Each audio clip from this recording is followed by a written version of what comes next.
Les ténèbres s'étiraient à l'infini. La bougie refusait de s'allumer. La sueur perlait sur mon front lorsque je m'affaissais contre les barreaux de ma cellule, les yeux rivés sur la mèche éteinte. Elle était recouverte de poussière, penchée, et se balançait dans une lanterne parsemée de toiles d'araignée pendue à un crochet du côté opposé de la pièce. Elle était dangereusement proche d'un lourd rideau de velours qui avait dû être vert dans une autre vie, mais était à présent maculé de sang séché depuis longtemps. Une étincelle. Une étincelle, et elle s'allumerait. Puis le tissu prendrait feu, et j'aurais une flamme assez importante pour être manipulée, même avec ma magie réduite. À l'époque, je n'aurais pas eu besoin de bougies. À l'époque, j'aurais pu invoquer la puissance du soleil au creux de ma paume.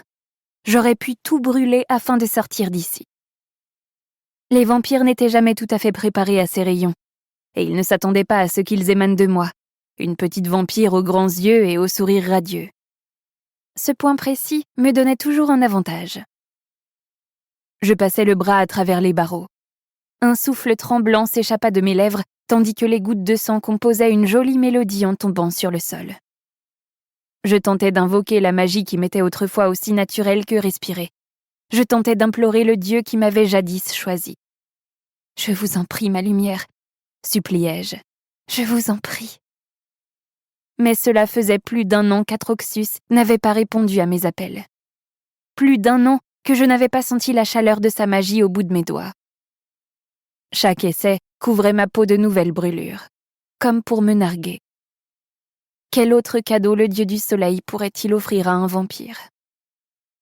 Ce soir ne dérogeait pas à la règle. Je continuais jusqu'à ce que mon corps me lâche, puis je m'effondrais. J'appuyais le front contre les barreaux et fermais les yeux pour repousser les larmes et l'odeur du sang. J'en étais recouverte. Une grande quantité m'appartenait, mais pas la totalité.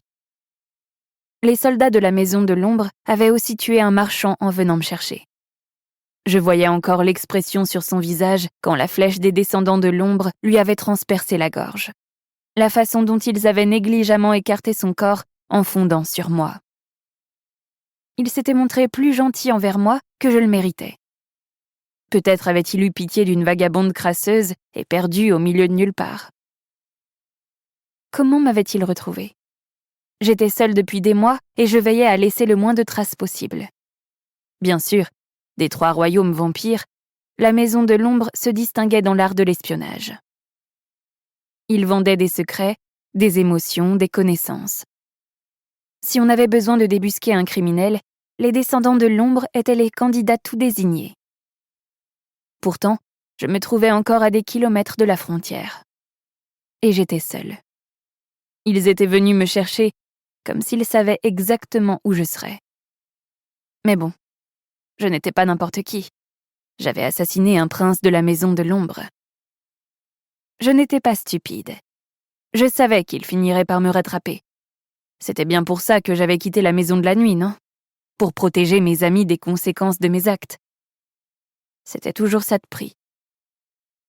Pour continuer à écouter ce livre audio gratuitement, cliquez sur le lien dans la description et vous pourrez l'écouter en entier sans frais grâce à l'essai de 30 jours d'Audible.